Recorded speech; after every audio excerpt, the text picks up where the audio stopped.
ہر ایک راہ سوئے منزل ہے گامزن، کر جستجو اگر تجھے خدا کی تلاش ہے، خدا کی تلاش ہے۔ اچھا بلال صاحب، جیسے ہم اپنے گزشتہ پروگراموں کے حوالے سے بھی چلتے ہوئے خدا تعالیٰ کے حوالے سے ہم لوگ خدا تعالیٰ کی ہستی کے حوالے سے ذکر کرتے ہوئے آئے ہیں، ابھی تک یہاں تک پہنچے ہیں۔ تو دیکھیں، ایک جو سوال پوچھا جاتا ہے کافی، وہ یہ بھی ہے کہ خدا تعالیٰ کی ہستی کے حوالے سے جب بات ہوتی ہے تو یہ کہا جاتا ہے کہ کیا خدا تعالیٰ، اور خاص طور پہ موجودہ صورتحال جو ہے اس کے حوالے سے، آج کل جس طرح کی صورتحال ہے مذہب کے نام پہ، کہ کیا خدا تعالیٰ ایک ایسا دین جو ہے اس کو بھی اس دنیا میں بھیج سکتا ہے انسانوں کے لیے، کہ جس کے نام پہ لوگوں کو بے دریغ قتل کیا جائے، یا جس دین کے حوالے دے کے لوگوں کی جان تک لے لی جائے؟ کیا ایسا دین بھی خدا تعالیٰ بھیج سکتا ہے، یا وہ کیسا خدا ہے جو اس طرح کا دین بھیجے گا؟ جی حافظ صاحب، آپ کی بات بالکل ٹھیک ہے کہ جو آج کل جو دین کی حالت ہے وہ واقعی خدا تعالیٰ کی طرف سے نہیں ہے۔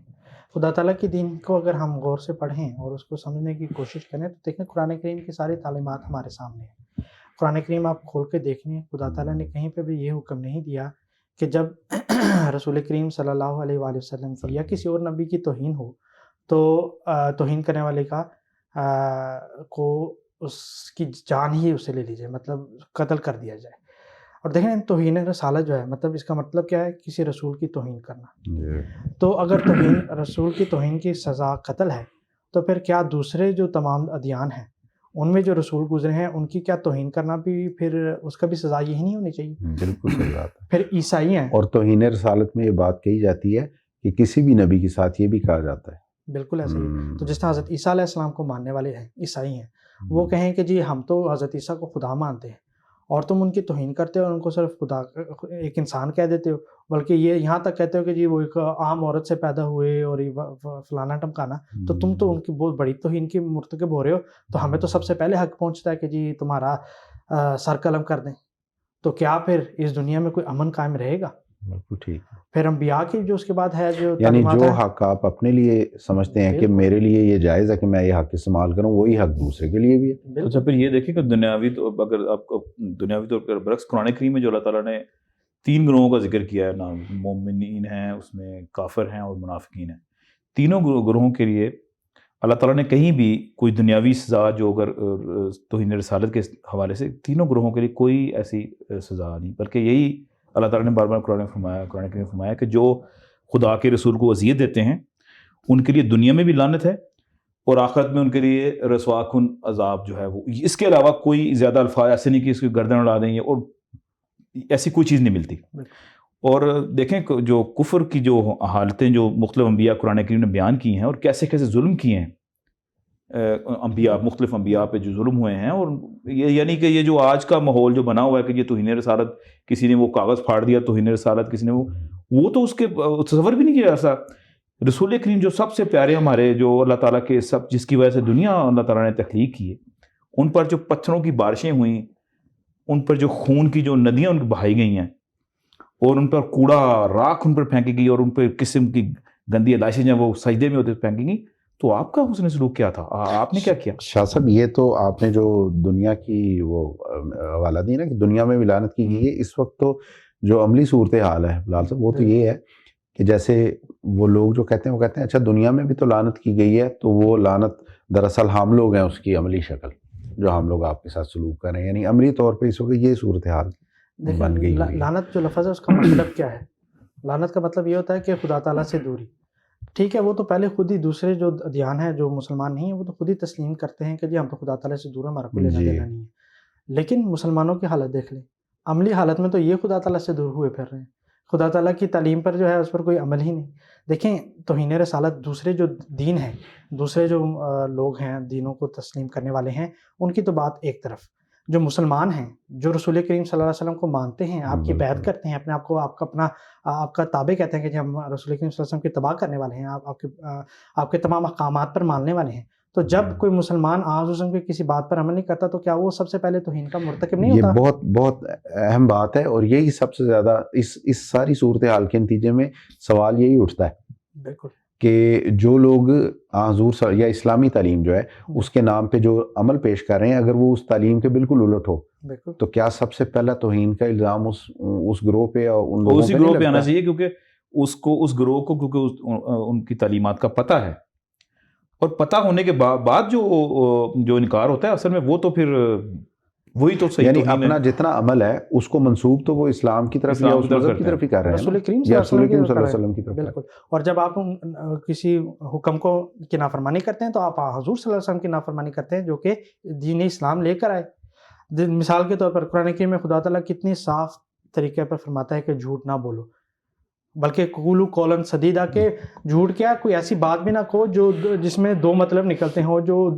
دائیں بائیں لے واضح کر اور جانے کھلی کھلی بات واضح ہو، بات ہو۔ مشکل ترین حالات میں بھی ہاں، سچ تو بولو۔ دیکھنے آج ہمارے سامنے ہیں کتنے ہیں جو اسلامی ممالک جو کہلاتے ہیں، جی کتنا ان میں سچ بولا جاتا ہے۔ ہم، پھر خدا تعالیٰ قرآن کریم میں صاف فرماتا ہے کہ ماپ تول میں کمی نہ کرو، اس میں تم دھوکہ بازی نہ کرو۔ اب یہ اس کی اگر مثالیں آپ کے سامنے جی بالکل صحیح بات ہے، کھلی ہیں، عام ہیں۔ اگر موازنہ کیا جائے تو سچی بات یہ ہے کہ موازنہ ہے ہی کوئی نہیں۔ بالکل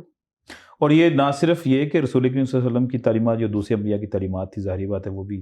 صحیح ہی تھی، اس کے علاوہ قرآن کریم میں بار بار یہ ذکر ہے کہ انبیاء کے ساتھ اللہ تعالیٰ ان کو انبیاء کو مخاطب کر فرماتا ہے کہ تمہارے ساتھ تمسخر ہوگا تمہارے سے، لیکن تم اعراض کرو۔ بالکل ہم، یہ یعنی کہ یہ نہ صرف یہ کہ انبیاء نے پھر بعد میں ان باتوں پہ عمل کیا، اور انبیاء نے اپنے اعمال سے یہ بتایا کہ دنیا کو ایک ہسٹری ہمارے سامنے موجود ہے، قرآن کریم زندہ مثال ہے اس کی، ہر جو ہے وہ پڑھ سکتا ہے خاص و عام، جی تو اس میں تو کوئی ایسی چیز ہے نہیں جو شبے کے قابل ہو۔ اور اس بات سے بالکل مجھے حضور صلی اللہ علیہ وسلم کا ایک واقعہ یاد آیا کہ آپ ایک دفعہ مکہ میں خانہ کعبہ میں آرام فرما رہے تھے، تو کچھ صحابہ آپ کے پاس آئے، اور وہ بیچارہ کہیں سے کوئی تکلیف اٹھا کر آئے ہوں گے، کسی نے ان کے ساتھ کوئی زیادتی کی ہوگی، تو وہ آئے اور انہوں نے کہا کہ یا رسول اللہ کیا آپ اللہ تعالیٰ کے سچے نبی نہیں ہیں؟ آپ نے فرمایا ہوں۔ آپ نے فرمایا، انہوں نے صحابہ نے عرض کی یا رسول اللہ پھر آپ ان کے لیے بد دعا کریں کہ خدا تعالیٰ ان کو تباہ کر دے، کیونکہ یہ ہمیں اس قدر تکلیفیں پہنچا رہے ہیں، آپ کو تکلیفیں پہنچا رہے ہیں۔ رسول کریم صلی اللہ علیہ وسلم جو لیٹے ہوئے تھے اٹھ کر بیٹھ گئے، اور آپ کے جو چہرہ تھا وہ غصے کی وجہ سے سرخ ہو گیا۔ آپ نے فرمایا تم سے پہلے ایسی قومیں گزری ہیں کہ ان کو ان کے دین کی وجہ سے زمین میں گڑھا کھودا جاتا، اس میں ان کو ڈال دیا جاتا، اور پھر آرا لے کر ان کے سر سے ان کو دو ٹکڑے کر دیے جاتے، اور پھر بھی وہ اپنے دین سے انحراف نہ کرتے، اور بعض کو ایسے کیا جاتا کہ کنگھی لے کے ان کے جسموں سے ان کا سارا جو گوشت تھا وہ نوچ لیا جاتا،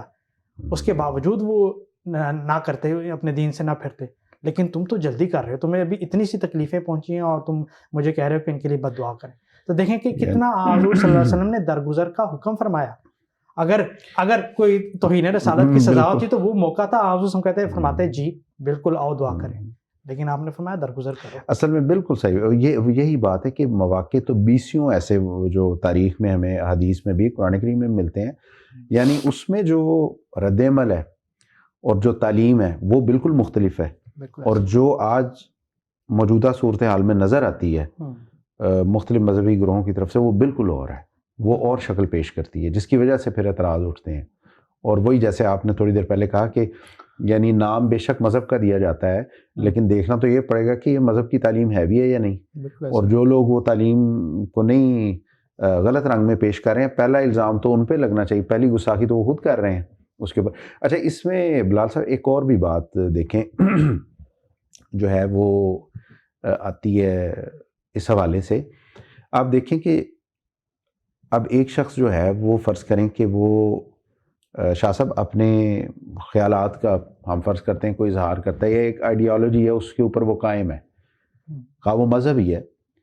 اب دیکھیں مذہب جو ہے اس کی جو تعلیم ہے وہ تو ساری دنیا میں ہر علاقے میں یکساں ہوگی، ایسا تو نہیں ہو سکتا کہ ایک علاقے میں اس کی تعلیم اور ہو اور دوسرے علاقے میں بالکل اور ہو۔ جی کم از کم اسلام کی بات ہے تو اسلام تو عالمگیر مذہب ہے، بالکل اس کی تعلیم تو ہر جگہ پہ ایک جیسی ہوگی۔ جی تو پھر بلال صاحب رد عمل بھی تو ہر جگہ پہ ایک جیسا ہی ہونا چاہیے نا۔ بالکل ایسے ہی۔ اگر ایک چیز کو آپ ٹھیک سمجھتے ہیں اور آپ قائم ہیں اس پہ، تو پھر رد عمل بھی تو ایک جیسا ہونا چاہیے. ایسے ہی تو یہ چیز جو ہے یہ بات یعنی ایک ڈبل سٹینڈرڈ نہیں یہ شو کرتی چیز. بالکل ہمیں یہ بات بالکل مسلمانوں میں آج صاف طور پر نظر آتی ہے کہ جو اپنے آپ کو جی مسلمان کہتے ہیں اور کہتے ہیں کہ جی ہم رسول کریم صلی اللہ علیہ وسلم کے عاشق ہیں. جی ٹھیک ہے چلیں ان ممالک میں جہاں پر اسلام ذرا طاقت میں ہے یا قوم اکثریت مسلمان ہے تو وہاں پر تو بڑے دلیر ہو کر کہتے ہیں کہ جی توہین رسالت کی فوراً سزا قتل ہے. ٹھیک ہے لیکن جب دوسرے ممالک میں ہوتے ہیں مثال کے جس طرح آپ ذکر کر رہے ہیں جی جو مغربی ممالک ہیں ہے یورپ ہے امریکہ ہے وغیرہ وہاں پر جب کوئی توہین رسالت کا کرتا ہے تو وہاں پہ کیوں نہیں تلوار لے کے اٹھ پڑتے اور بھاگنا پیچھے بھاگ پڑتے کہ آؤ جی میں تمہارا سر قلم کروں. حالانکہ ہونا تو یہ چاہیے کہ اپنی اس تعلیم کی حفاظت کے لیے پھر آئیں. بالکل یعنی اگر واقعی یہ دین کی تعلیم ہو تو پھر غیرت کا تقاضا دین کی غیرت کا تو یہی تقاضا ہے نا کہ اس کا اصل میں یہ جو ہے نا اگر آپ بغور مطالعہ کریں ان چیزوں کو اور دیکھیں بھی آپ ہسٹری دیکھ لیں جو قوانین بنائے گئے ہیں یا توہین رسالت کی بات کریں تو اس کے پیچھے آپ کو نظر آئے گا کہ زیادہ تر اس میں چیزیں ذاتی مفاد کے لیے استعمال ہوئی ہیں. جیسے ہم پہلے بھی ذکر کر رہے تھے ہم کہ جو مذہب کے پیروکار ہیں انہوں نے جب وہ کسی بھی مذہب میں ہم چلے جائیں اب اسلام کو کہ زیادہ لوگوں کی نظروں میں آ گیا دوسرے مذاہب میں بھی ایسے ہی ہے کہ جو ان کے جو ہیں بڑے مولانا لگا لیں یا پادری یا جو بھی آپ کہہ لیں تو انہوں نے اس کا جو غلط اپنے ذاتی مفاد کے لیے جب اس کو استعمال کیا ہے. اب یہ اس کے ایک فکرہ مجھے بڑا ایک بندے کا یاد آ گیا مشہور نے کہا کہ یہ اب جو توہین رسالت ہے وہ جو مذہبی جنگجو ہیں ان کا سب سے بڑا ہتھیار ہے. یعنی کسی کے اوپر کوئی ایسی بات کر دو اور اس کے پاس ایسے یعنی کہ وہ عوام جو ہے ایسی جاہل ہے کہ ان کو پتہ ہی نہیں ہے کہ اس کا ہے کیا اصل چیز کیا ہے ان کے پیچھے لگ کے تو وہ پھر وہ ساری باتیں ہوتی ہیں. اور یہ بھی ہے کہ جو ستم گزیدہ جس پہ ستم ظلم کیا جاتا ہے اس کو بولنے کی بھی اجازت نہیں ہے. اس کی بعد میں جب آپ صرف انگلی کا اشارہ کرتے ہیں کہ یہ ہے اور اس نے یہ توہین رسالت کی تو پھر اس کو مارنے کے بعد اثر حقائق سامنے آتے ہیں اور کوئی وہاں پہ انصاف کا ہمیں کوئی بھی نظر نہیں آتا یعنی کہ اس کو اپنا کوئی موقف پیش کرنے کا موقع بھی نہیں دیا جاتا. وہ تو اس جگہ پہ لے کے جایا ہی نہیں جاتا اس کو کہ جہاں پہ وہ موقف پیش کر سکے. صحیح اچھا اصل برعکس اس کے بعد دیکھنے میں صاحب کہ حافظ صاحب کہ جس ذات کے بارے میں یہ ساری چیزیں ہو رہی ہیں کہ یہ توہین رسالت اس کا کیا رد عمل تھا. ہاں جی رسول کریم صلی اللہ علیہ وسلم کی جب ہم ان کی مبارک زندگی کو ہم دیکھتے ہیں ان کا ایک پہلو ہمیں نظر آتا ہے اس میں تو محبت وہ ساری زندگی ایسے واقعات سے بھری پڑی ہے شاہ صاحب جہاں پہ آپ نے ہر وقت آپ کو عفو درگزر کرتے ہوئے نظر آتے ہیں. تبھی تو قرآن کریم آپ کے بارے میں آپ فرماتا ہے آپ کو مخاطب کر کے فرماتا ہے رحمت للعالمین کہ آپ تمام جہانوں کے لیے رحمت ہے. یعنی یہ دیکھیں بذات خود یہ جو آپ کو یہ ٹائٹل دیا گیا ہے رحمت للعالمین کا اگر انسان صرف اس ایک لفظ کے اوپر ہی غور کر لے تو یعنی جس کو جو مصداق ہوگا اس ٹائٹل کا وہ کیسے اس کی تعلیم کیسے ہو سکتی ہے. مطلب آز و سم کے بارے میں تو آتا ہے انسان تو انسان ایک طرف آپ حیوانات کے اوپر بھی اس قدر کرتے تھے شفقت کا اظہار کرتے تھے کہ اس کی بھی ہمیں مثالیں نہیں ملتی. مثال کے طور پر آز و سم کے بارے میں آتا ہے کہ ایک دفعہ ایک صحابی آپ کے پاس ایک چڑیا کا بچہ لے کے اور دکھایا تو اور ساتھ یہ بھی کہا کہ میں نے یا رسول اللہ میں نے جب اس کو اٹھایا اس کے گھونسلے سے اٹھایا تو اس کی ماں کافی دیر تک میرے پیچھے آتی تھی. آج اس نے پریشان ہو کے فوراً فرمایا کہ فوراً واپس جاؤ اور اس کو وہاں پر رکھو. اس کی ماں کو کتنی تکلیف پہنچی ہوگی. دیکھیں ایک پرندے کی تکلیف حضور صلی اللہ علیہ وآلہ وسلم سے برداشت نہیں ہوئی. حالانکہ اب ہمیں سارا ہی پتہ ہے ہمیں پتہ ہے کہ جو مدینہ میں حالت تھی یا مکہ میں مسلمانوں کی حالت تھی کوئی عیش و عشرت کی زندگی تو بسر نہیں کر رہے تھے. ہر وقت فاقہ بھوک وغیرہ وہ ہوتے ہوئے کہتے فرماتے اور اس کو ذرا بھونو اور ہم ذرا پیٹ بھر لیں. لیکن اچھا وہ واپس رکھ کے یہ تو صاحب اب جانوروں کی بات دیکھیں کہ کتنے سنگین جرائم کے لوگوں کو حضور نے معاف فرما دیا. وہ جو حضرت عائشہ رضی اللہ تعالیٰ عنہ پہ جو انہا پہ جو ایک رقیق قسم کا الزام لگایا گیا تھا اس کا جو پیچھے اس کا جو ہیڈ تھا وہ عبداللہ بن نبی بن سلول تھا. وہ دیکھیں وہ کیسی مطلب کیسی وہ ایسی مطلب کتنی وہ کیسی حرکت تھی اس کے بارے میں سوچ کے بھی انسان پہ لرزہ طاری ہوتا ہے. جو لیکن واقعہ کو اسلام میں واقعہ افک سے نام سے مشہور ہے. اور دیکھیں حضور صلی اللہ علیہ وسلم کی زوجہ محترمہ پہ حضرت ام المومنین حضرت عائشہ رضی اللہ تعالیٰ عنہ پہ الزام لگایا کہ آپ جان بوجھ کے پیچھے رہ گئیں اور نعوذ باللہ من ذالک آپ نے بدفعلی کی. اب جب وہ سارا واقعہ کھلا خدا تعالیٰ نے قرآن کریم میں آپ کی بریت ظاہر فرمائی تو ساتھ ہی یہ بھی قرآن کریم میں الفاظ موجود ہیں کہ وہ تم میں سے یہ گروہ ہے اصبۃ منکم کہ تمہارے میں سے ایک گروہ ہے جس نے یہ بات شروع کی اس نے افواہ پھیلائی اور یہ گندا الزام لگایا. لیکن دیکھ لیں اس واقعے کے بعد حضور صلی اللہ علیہ وآلہ وسلم نے کسی ایک بندے کو بھی فرمایا کہ اس کی سزا میں قتل کر دو. اس سے بڑی اور توہین کیا ہو سکتی ہے کہ رسول کریم صلی اللہ علیہ وسلم کی محبوب بیوی کے اوپر اس طرح کا الزام لگایا جائے. کسی اور بیوی کے بارے میں آپ کو الہام نہیں ہوا، لیکن حضرت عائشہ کے بارے میں شادی سے پہلے خدا تعالیٰ نے آپ کو الہام ان کو دکھایا کہ اس سے تمہاری شادی ہوگی. اچھا صرف اس بندے کا صرف یہ جرم نہیں تھا، بلکہ ایک جنگ سے واقعہ آ رہے تھے واپس، تو اس نے بڑا وہ ایک وہ گھٹیا قسم کا جملہ اس نے بولا کہ وہ ایک معزز شخص ایک ذلیل شخص کو نعوذ باللہ وہ باہر نکال دے گا. تو یعنی اس طرح یعنی بالکل ایک یعنی کہ آپ یہ دیکھیں اگر اس کو قتل بھی کر دیا جاتا ہے تو اس پہ کوئی دنیاوی طور پہ کوئی اس پہ کوئی چیزیں فساد کے لیے تو ہے. اپنا بیٹا جو تھا نا شاہ صاحب، وہ آیا آگے جو کہ مسلمان تھا، اور وہ اس نے آ کے درخواست کی حضور صلی اللہ علیہ وسلم سے کہ میں اس کو قتل کر دوں گا، جو اس نے ہاں مجھے اجازت دیں کہ میں اس کو، اور حضور صلی اللہ علیہ وسلم نے فرمایا نہیں. اچھا پھر یہ صرف یہ نہیں ہے، یہ وہ واقعات ہیں اور اس طرح کے 20 واقعات جہاں پہ رد عمل کے طور پہ اگر کوئی کارروائی کی جاتی تو اس پہ انگلی نہیں اٹھائی جا سکتی. یعنی بہت سے ایسے واقعات ہیں گستاخی کے جو واقعتاً ہوئے، جو تاریخ میں درج ہیں، کہ جن کے رد عمل کے طور پہ اگر کوئی کارروائی کی جاتی تو اس کے اوپر انگلی بھی نہیں اٹھائی جا سکتی. انصاف مگر ایسا ہوا ہونی تھی، پورا اترنا، سینکڑوں ہزاروں واقعات ہیں. کئی واقعات آپ کے سامنے پیش کیے جاتے ہیں، ہم کئی پروگرام اس کے اوپر کر سکتے ہیں. ہمیں دیکھیں ایک، جب آپ کو پتہ ہی ہے جب حضور صلی اللہ علیہ وسلم مدینہ میں تشریف لائے تو وہاں پر یہود کے 3 قبیلے موجود تھے. ان کے ساتھ آتے سال ہی پہلے معاہدے ہوئے کہ ہم نے اس طرح مدینہ، میثاق مدینہ جس کو کہتے ہیں، قائم کیا گیا، اس کو لکھا گیا. تو ایک دفعہ حضور صلی اللہ علیہ وسلم گئے بنو نذیر کے پاس، کچھ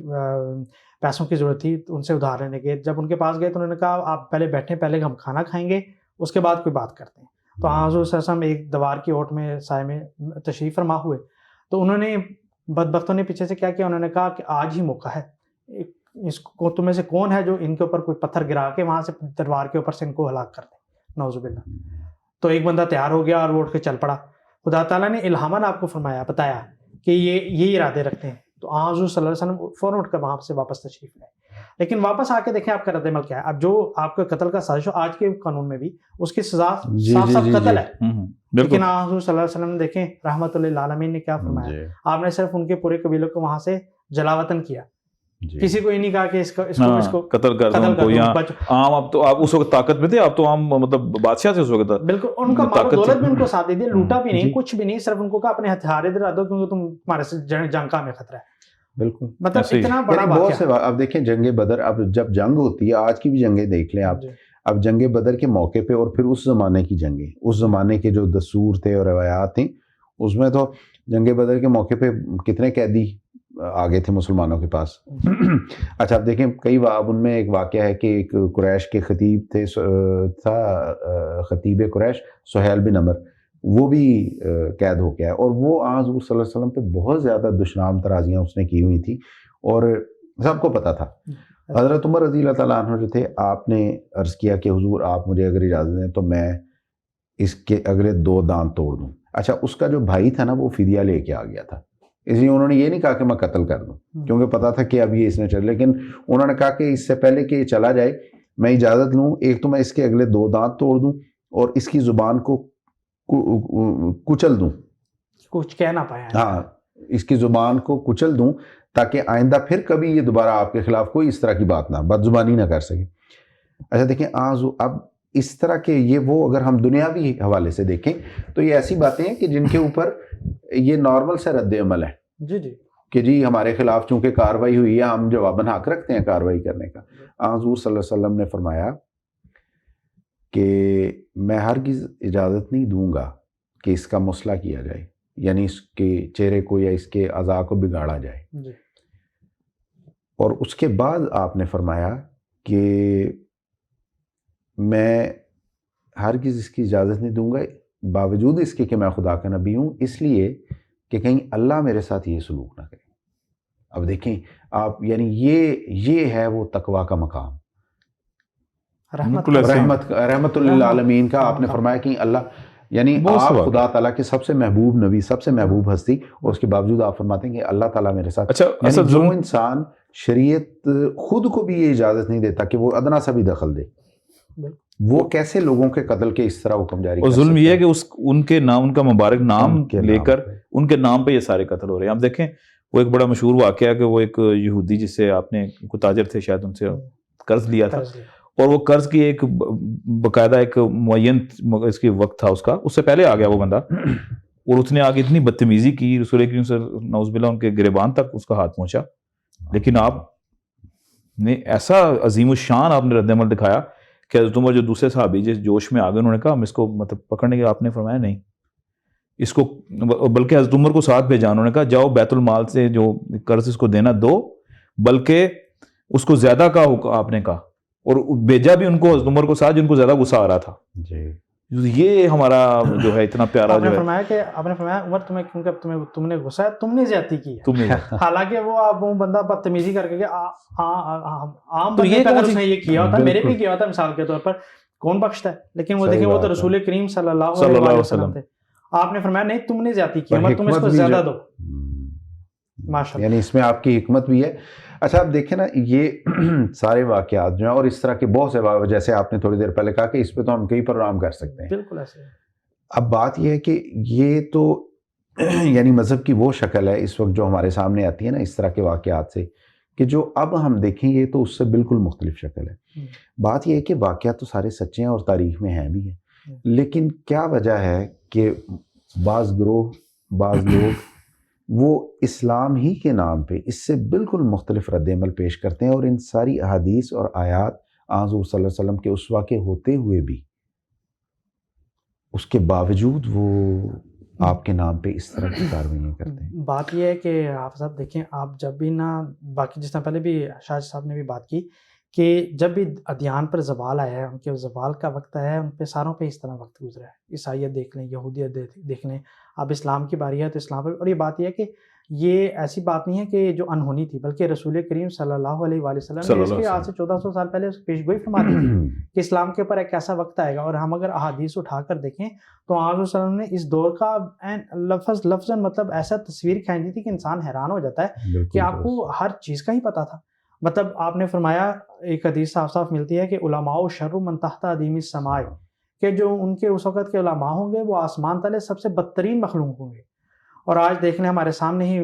سینکڑوں مثالیں نکل رہی ہیں, واضح طور پر سامنے آ رہی ہیں اور ان کہ کو مدرسوں میں بچوں کے ساتھ کیا سلوک کرتے ہیں. اور ان کو علماء ہم کہہ کے ہی مخاطب کیا, ان کی طرف منسوب, اپنی طرف منسوب نہیں کیا. سر عام وہ اسپیکر وہ آپ کے سامنے بلکہ ٹی وی پروگرام آ رہے تھے, وہ گالیاں نکال رہے ہوتے ہیں اور پیچھے وہ بولے والے سبحان اللہ کہہ رہے ہوتے ہیں, تو اس قسم کے تو وہ ہیں. اور پھر تو ان کی جو جب زوال آتا ہے تو دوسرا مسئلہ یہ ہے, مسئلہ یہ ہے نا کہ جس طرح اسی حدیث میں حضور صلی اللہ علیہ نے فرمایا کہ قرآن کریم موجود تو ہوگا لیکن صرف لکھائی کے طور پر موجود, اس پر عمل نہیں ہوگا. تو آج یہی حالت ہے. ہم نے جو سارے یعنی واقعات خدا پیش تعالیٰ کیے, کے فرستادہ کی ضرورت جو ہے وہ ایسے ہی تو نہیں پیش آئی نا اس زمانے میں. بالکل ایسے ہی, مطلب وہ ساری چیزیں موجود ہیں, احادیث موجود ہیں, قرآن کریم ہمارے میں موجود ہے, لیکن مسجدیں بھی بھری ہوئی ہیں, مسجدیں بھی بھری ہوئی ہیں, لیکن کیا ہے ٹکرے مار کر چلے جاتے ہیں. نہ نمازوں میں توجہ ہے, نہ قرآن کریم پڑھتے وقت قرآن کریم پڑھتے تو ہیں, ٹکرے مار رہے ہوتے ہیں ایسے, لیکن اس کے اوپر عمل کوئی نہیں. اس کی تعلیم کے اوپر اس کو سمجھنے کی ضرورت. جو مولوی نے پیش کر دیا, وہ جو سب سے جب بدترین مخلوق ہے آسمان تلے, اس نے جو اپنی اس کا دل میں جو اس کو چیز چاہیے تھی اس کے مطابق اس نے کوئی چیز گھڑ کر پیش کر دی, فوراً اس کو تسلیم کر لیا اور اس کے اوپر رد عمل دکھا دیا, نہ سوچا نہ سمجھا نہ کوئی تحقیق کی. تو یہ ہمیشہ سے جو پہلے بھی ادیان تھے, جب ان کے اوپر زوال کا وقت آیا تب ان میں بھی بالکل عین بین ہی یہی حالت ہمیں نظر آتی ہے. اور جو باقی اور آج اسلام کے اوپر بھی یہ بین ہی یہی حالت گزری. لیکن یہاں پر فرق یہ ہے کہ رسول کریم صلی اللہ علیہ وآلہ وسلم نے بشارت دے دی کہ جب اسلام کے اوپر ایسا وقت آئے گا تو خدا تعالیٰ اپنے دین کو دوبارہ قائم کرنے کے لیے, اس کو دوبارہ بڑا بہتر طور پر مطلب دوبارہ صحیح طرح میں دنیا کے لیے سامنے لانے کے لیے اپنا دوبارہ ایک نبی بھیجے گا, مہدی بھیجے گا. تو ایسے ہی ہے. اب اگر آج یہ حالت نہیں, آج ہم تو کہتے ہیں, دوسرے مسلمان بھی سارے اس بات کو تسلیم کرتے ہیں کہ واقعی جو نقشہ حضور صلی اللہ علیہ وآلہ وسلم نے کھینچا بالکل وہی نقشہ ہمارے سامنے مسلمانوں کا پیش ہو چکا ہے. اور یہ تو اب دوسرے جو ہیں وہ بہت زیادہ خود بھی شور مچا رہے ہیں, دوسرے جو دوسرے مسلمان جو ہیں ہمارے, ان کے بہت ہلکے, وہ جہاں پہ نہیں بھی اتنا شور مچاتے, وہ مولوی کے ڈر سے پھر ظاہر ہے اس طرح سے نہیں کہہ سکتے. حضرت مسیح موعود علیہ السلام کا جو مبارک رد عمل تھا اس موقع پر, دیکھیں پنڈت لکھ رام جو ہے جی وہ بڑا گستاخ رسول تھا. تو جب وہ آپ کو سلام کرتا تو آپ نے اس نے سلام کیا تو آپ نے جواب نہیں دیا اس کو, 2 دفعہ کیا. یعنی آپ نے جواب نہیں دیا اور بعد میں آپ نے بتایا کہ یہ مطلب میرے پیارے کو تو یہ نکالتا مجھے سلام کرتا، یہ رد عمل، یہ نہیں تھا کہ اس کو خراب کوئی پتھر کو اٹھا لیا آپ نے. یعنی کہ حضور صلی اللہ علیہ وسلم کا اسوہ تو ظاہر ہے کہ یہی ہے نا، تو آپ نے تو اسی پہ عمل کیا. جی اچھا ایک اور میں تھوڑی سی بات کرنا چاہتا ہوں پروگرام کے حوالے سے کہ دیکھیں یہ پہلا دفعہ جو وائسرائے کو خط لکھا ہے حضور نے، حضرت مسیح موعود علیہ السلام نے، 700 بندوں کے سگنیچر اس پہ ہوئے تھے، اور آپ نے یہ تھا کہ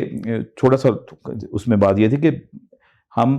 تمسخر نہ اڑایا جائے جی کسی بھی مذہب کے جو ہیں، جی جو بھی کوئی نبی ہیں یا کوئی پیروکار ہے جو بڑا کوئی پیشوا ہے. اس پہلی دفعہ وہ ایک وائسرائے کو جو خط لکھا حضور نے لکھا، اور بڑے پیاری بات لکھی آپ نے، فرمایا کہ اعتراض اگر کرنا ہے تو وہ جو مسلمہ کے کتب ہیں ان کے اوپر اعتراض آپ کریں، اس کے حوالے سے، ان کے حوالوں سے آپ اعتراض کر سکتے ہیں کسی کے اوپر، ورنہ آپ کو کوئی حق نہیں کہ کسی ایسی ایرے گیرے کی باتوں پہ آپ تمسخر اڑائیں. تو یہ امن کتنی امن والی بات آپ نے کی، اور باقاعدہ آپ نے پورے علاقے کے وہ لوگوں کے سائن کر، وہ ایک مطلب پہلے دفعہ وہ پیش ہوا ہے اور بڑا بہترین چیز ہے. اصل میں شاہ صاحب پتہ ہے ہم لوگ جو بعض دفعہ نا مجھے ایک بات اصل میں یاد آئی، پچھلے بھی ہمارے پروگراموں کے حوالے سے نا، ہم لوگوں نے ایک پروگرام میں بات کی تھی آخرت کے حوالے سے بھی، کہ دیکھیں اگر انسان کا جو ایمان ہے وہ آخرت کے اوپر نہ ہو نا پوری طرح، تو دیکھیں پھر بعض دفعہ انسان جو ہے وہ چونکہ نتیجے کی پھر پرواہ نہیں کرتا، سوچتا نہیں، تو غلط رنگ میں بھی کسی تعلیم کو لے لیتا ہے وہ. اچھا دیکھیں مثال کے طور پہ انسان کی حالت تو یہ ہے کہ آپ دیکھیں کہ وہ روزمرہ کی بات ہے، ہم میں سے کوئی ایک انسان ہے، وہ اپنے کسی بہت ہی پیارے کو جب وہ اس دنیا سے چلا جاتا ہے تو دیکھیں خود وہ اپنے کندھوں پہ اٹھا کے اس کو قبرستان تک لے کے چھوڑ جاتا دیا ہے. تھا. صحیح بات. ٹھیک ہے، اپنے ہاتھوں سے اسے لحد میں بھی اتارتا ہے. صحیح. اچھا اس کو پتہ ہے کہ یہ بھی میری طرح کا انسان ہے، میں بھی انسان ہوں، اور میرا کتنا پیارا ہے یہ. ٹھیک ہے، اس کو یہ پتہ ہے کہ جس طرح یہ اس دنیا سے گیا ہے نا، کبھی نہ کبھی میں بھی اس دنیا سے جاؤں گا، یہ اس کو پتہ ہے. لیکن آپ دیکھیں کہ غیر شعوری طور پہ اس کو یہ بھی اتنا یقین ہے کہ میں کبھی نہ کبھی تو جاؤں گا، لیکن ابھی نہیں جاؤں گا، غیر شعوری طور پہ. اور وہ واپس آ کے اپنی فوراً پھر پلاننگ بھی کرتا ہے میں نے کیا کرنا ہے.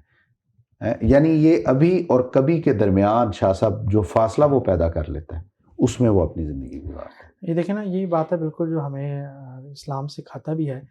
کہ جو ہمارا پورا پروگرام ہے خدا تعالیٰ کی ہستی کے اوپر ہے، تو جو تعلیمات ہیں جو ہم نے اسلام کے ساتھ پیش کی،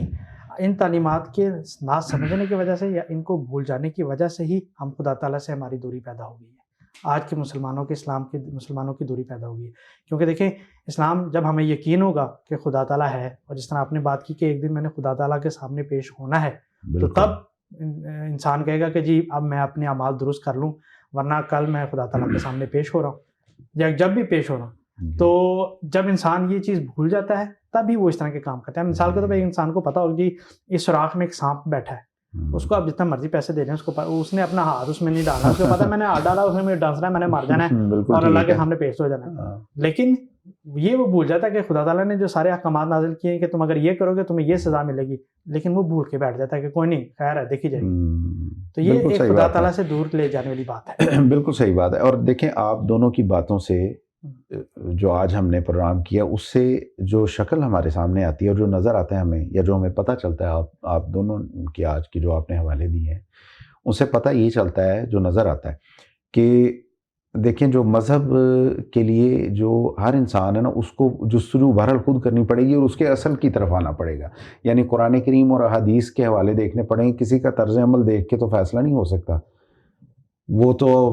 جس طرح ہم بات کر رہے ہیں کہ کس طرح کی شکلیں آ جائی ہیں، تو اس کے لیے تو جستجو، شاہ صاحب جیسے ہم بات کرتے ہیں، پہلے بھی ہم نے کی ہوئی ہے، جستجو جو ہے وہ تو خود کرنی پڑے گی، اور اس کے لیے مذہب کے اصل کی طرف اس کو آنا پڑے گا. بالکل تعلیمات جو مذہب کی تعلیم ہے خدا تعالیٰ کی طرف سے، رسول اکرم صلی اللہ علیہ وسلم کا اسوہ حسنہ اور قرآن کریم کی تعلیمات. بعض لوگ اس سلسلے میں پھر کہتے ہیں کہ جی ہر ایک تعلیم پیش کرتا ہے، اب مثال کے طور پر فلانا مولوی وہ یہ بات کرتا ہے، فلانا ہے وہ یہ بات کرتا ہے، تو ہم کس طرح پرکھیں کہ ہم کس طرح کتابوں میں جا کے ڈھونڈیں کہ جی کون سی بات ٹھیک ہے کہ کون سی بات ٹھیک نہیں. تو ان کا جواب یہ ہے کہ دیکھیں کہ جو دین ہے اس کا پہلا قدم ہی کیا ہے، پہلی جو بیس ہے یا بنیاد ہی ساری کیا ہے، خدا تعالیٰ کے اوپر ہے. بالکل ٹھیک ہے نا. خدا تعالیٰ صرف میرا نہیں، صرف شاہ صاحب کا نہیں، صرف آپ کا نہیں، وہ پوری کائنات کا خدا ہے، اور اس نے یہی قرآن کریم میں خود بھی فرماتا ہے کہ میں تمہارے سے تمہارے شاہ رگ سے زیادہ قریب ہوں۔ تو تلاش میں تو ہم نے نکلنا ہے، اور جس طرح ہمارے پروگرام کا ٹائٹل ہے کہ خدا کی تلاش، تو اصل مقصد ہی ہمارا آپ کو ساری جو آڈینس ہے اس کو اس طرف لانا ہے کہ ہم خدا کی تلاش میں ہم خود نکلیں۔ جب آپ خدا کی تلاش میں نکلیں گے، خدا تعالیٰ کو صحیح طرح پانے کی کوشش کریں گے، تو ہر راستہ آپ کو اس کی طرف، خود پھر آپ کی رہنمائی، ہر راستہ اس کی طرف جاتا ہے۔ بالکل، جیسے خدا تعالیٰ خود بھی کہتا ہے کہ ہدایت جو ہے وہ متقیوں کے لیے ہے۔ بالکل، تو جستجو تقویٰ کے ساتھ، پورے خلوص دل کے ساتھ، سچی نیت کے ساتھ۔ جزاک اللہ دونوں دوستوں کا، اور یہ ہمارا آخری پروگرام تھا اس سلسلے کا، تو ناظرین کا بھی میں جزاک اللہ کرنا چاہوں گا، اور مقصد یہی تھا ہمارا اس پروگرام کا کہ خدا تعالیٰ کی ہستی کے حوالے سے، خدا تعالیٰ کی ذات کے حوالے سے لوگوں میں اس جستجو کو پیدا کیا جائے، جیسے آپ نے کہا ابھی تھوڑی دیر پہلے۔ تو جزاکم اللہ، آئندہ پھر کبھی انشاءاللہ کسی اور پروگرام میں، اور ناظرین سے بھی میں جزاک اللہ کہوں گا، اور دعا کی درخواست کے ساتھ السلام علیکم ورحمۃ اللہ وبرکاتہ۔ وعلیکم السلام۔ ہر ایک راہ سوئے منزل ہے گامزن، کر جستجو اگر تجھے خدا کی تلاش ہے، خدا کی تلاش ہے۔